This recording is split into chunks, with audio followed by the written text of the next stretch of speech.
Hi, everyone, and welcome to a new episode of the New in Real Estate Podcast. Today, I want to talk about self-doubt. Now, the reason that I want to talk about this is because more and more, I'm seeing a lot of newer agents feeling like they are struggling in the beginning and they're almost wanting to give up. Not just that, but they have so much potential in them, but their mindset is just not in the right place that is causing them to sabotage themselves and almost make themselves get out of this business. Now, if you are brand new, or even if you have been in this business for a long time, I can tell you personally from my experience that I have felt like that. There have been many times, especially in the beginning, where I felt that I was putting in so much work and I was not seeing the results. I was making so many calls every single day. I was going out door knocking. I was getting leads and making contacts and putting people into a system. But at the end of the day, I wasn't really setting any appointments and I wasn't coming across anyone that was actually motivated to either buy or sell within like a 30-day time frame. And you know how that felt? That felt horrible because I wanted to give up. And maybe you are listening to this and that's exactly how you feel right now. Maybe you got your license this year in the beginning of the year thinking that, this is going to be my year. 2020 is going to be the year that I'm going to kill it in real estate. And then in March, the pandemic came and it probably threw you off guard. And now all of your goals and your dreams and aspirations for what you wanted to do this year kind of like fizzled out. Maybe you lost interest in what you wanted to do, or maybe you initially told yourself, you know what, I'm going to continue doing what I'm supposed to be doing in real estate. And then over time, that kind of started to die down. Maybe you weren't getting as many leads or making as many contacts because there might have been a certain fear coming into your mind of, well, the pandemic is going on. Coronavirus is a big thing. What if I'm bothering people by making calls and reaching out to them? What if people think that I'm just money hungry? Perhaps you have thought of all of these things. At one point, I thought of those too. And, the point that I want to make sure that gets across in this episode today is that a lot of the things that you are going through as a new real estate agent are things that I have gone through, and they are things that other top producers have gone through. No one was born with the skill of just picking up the phone and making cold calls and closing everyone and handling every objection handler so perfectly that people on the other end are just like, you know what? Yeah, I'm going to sign. It takes a lot of time. It takes a lot of practice. It takes a lot of self-discipline and commitment so that you can stay focused and know that if you're putting in the work and you're doing what you're supposed to be doing, eventually you are going to start to see the results. For me, back when I got my license, and this was in 2015, I remember a certain time where it was about 6 months and I hadn't done anything. I was making, it felt like hundreds of calls every day, and I was getting very good. I was practicing and role-playing also every single day. But back then, in that 6-month mark, what I found myself doing is that I was focusing on the negative. I was focusing on the fact that I hadn't done any deals, when in fact, the thing that I should have been focusing on was the fact that I was getting so much better with my communication, with my objection handlers, with my listening to people to see if they were actually motivated to either buy or sell. I was calling a lot of for sale by owners and expireds, and these are the type of leads that a lot of agents absolutely hate going after. So maybe that's you right now. Are you focusing on the wrong thing instead of focusing on all of the improvements that you have done? As you may or may not know, I am a certified mentor with eXp Realty, which is my brokerage. So I have the awesome privilege of being able to mentor quite a few new real estate agents. Now, I have weekly calls with them, and I can tell you over time, ever since the summer, around June, July, which is when I actually became a mentor, I have seen these agents make huge transformations. In the beginning, the phase of a brand new real estate agent is that they are super excited to get into the business. They are already planning out what car they want to buy, what vacations they want to take. They already know what they're going to do with their money. And that might be you right now. I know that was me. I know that when I decided to get into real estate and I saw all of the different opportunities that being an agent in this business would bring to me, I knew that if I made a lot of money, I would be living a great lifestyle and also my family would be very well taken care of. So if you're planning that, or maybe you planned that already, this is the very first phase of a new real estate agent. But then you know what? Reality kicks in. Now you know that you have to make the calls, you have to prospect, you have to generate leads every single day. You have to talk to strangers and talk to people and handle objections. And this is the point, I call this the second phase, where you kind of start getting anxious.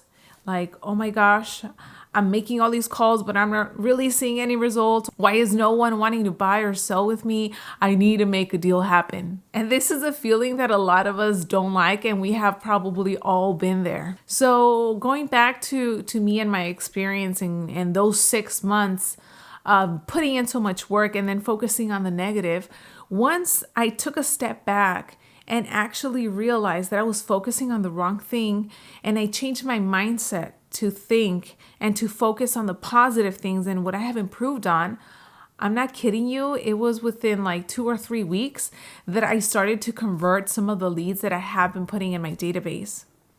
So that might start happening to you if you start focusing on the positive. Many of us, especially when we're new, we're thinking that it might take maybe a week or maybe a month before we actually get our first deal. And for some, it might take up to a year before they get a deal together. So you have to stay focused. Being focused, being determined and disciplined with your time is going to help you get to that goal of closing a deal sooner rather than going so much time without getting anything to the point that you get so discouraged and it makes you actually want to leave the business. This is a sad reality that we see all the time. A lot of agents come in with a certain expectation, but the reality of being an agent is so much harder that they just can't hang. In our team out here, we have seen people come and go because you know what? You just can't hang if you are not putting in the work, or if you're not seeing the results, or you're focusing on the wrong thing, or maybe you're getting in your own way. This is going to stop you from actually being able to, get to that next level of being that great agent that I know that you can be. In previous episodes, I have talked about how important it is to surround yourself with people that are very like-minded and have the same type of goals and aspirations as you. So when you are going through these phases that I'm mentioning, the very first phase of being new, then the phase of being anxious, then the phase of almost feeling like you want to quit and get out of the business, what's really going to help you stay focused and stay in this business is who you're surrounding yourself with.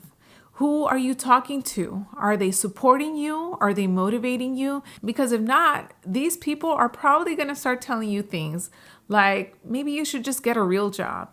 Or when are you going to make your first deal? They're going to question you and why you're even in this business. And you do not want to feel or be put in a position like that ever. Because I can tell you it's awkward and it makes you have self-doubt and think that you might not be good enough. When in reality, they have no idea what it takes to be a real estate agent. You have to be careful who you are taking advice from. You can't be taking real estate advice from someone that has never picked up a phone to cold call for real estate or that is not even a real estate agent. You have to be very cautious who you're listening to. Because if you're listening to the wrong people that are influencing you to make the wrong decisions or maybe even causing you to doubt yourself, then those are not the people that you want in your life. Obviously, you got into real estate because you knew that this was going to be life-changing and you were going to do whatever it took to make sure that you succeeded. And you know what? Now that I mentioned this, I do want to bring something up, and that is regarding cold calling and the fear of making calls. Like I mentioned in the last episode, I, growing up, was like an introvert, a shy person, and cold calling, speaking in public, that was something that back then, if you would have told me, oh yeah, in 10 years from now, you're going to be doing YouTube videos and a podcast, I would have said, you know what, you're crazy. That's the last thing that I'm going to do, because oh my gosh, people are just going to make fun of me and they're going to judge me and blah, blah, blah, blah. You guys know what I'm talking about. But you know what? When I got into real estate, I knew that I had to make these calls to strangers and I had to knock on doors, because when someone would tell me yes, that meant that I was getting a minimum of a $10,000 paycheck. And I knew that if I worked at a regular job, I was not going to be making that type of money. I knew that eventually, if I did want to make a lot of money, I would have to go back to school and get my master's, which I did. And I ended up dropping out of once I knew I wanted to pursue real estate. And I would just have to continue going to school and get more degrees. And eventually, maybe I would get like a senior level position to make 6 figures. But who knows when that would have been. And you know what? Last year, I made over 6 figures. And you know what? The crazy thing is that last year, I didn't really even work. I worked half of the year pretty much. And that's because, my dad got sick. Unfortunately, he did pass away. But if it wasn't for me being in this business, I wouldn't have been able to spend every single day with him until he took his last breath. And I know that he would be so proud of me for everything that I have accomplished until now. And, even though I was not physically at the office or making calls or prospecting, I had already built my business from the previous years that people were reaching out to me. And luckily, I had a great team that was always there to handle any deals that I couldn't handle at that time. But because I knew the 3 or 4 years prior to that I had to make the calls and put in the work, even though if I didn't want to, it would get me to that point where I was last year, that if I needed to be with my family, it wouldn't interfere with my business. Then that was something that I was going to have to do in the beginning. Put myself in a position where I would have to get out of my comfort zone and know that I would have to push through certain difficult situations to make me better. So I hope that with this episode and you listening, I hope that I have shared at least some inspiration for you to know that you just have to stay focused. Stay focused and know that it's not going to be easy. It might take longer than you think. But once you actually start seeing the results, it's going to be so exciting. Once you start writing up offers or getting a listing agreement signed and you close a deal, then you're going to know, you know what? Every single phone call that I made, every person that rejected me, it was all worth it because I got my first deal. Thanks again for listening. If you enjoyed this episode, make sure that you give it a like if you're watching on YouTube, and also make sure that you subscribe wherever it is that you're listening to. And I'll see you on the next one.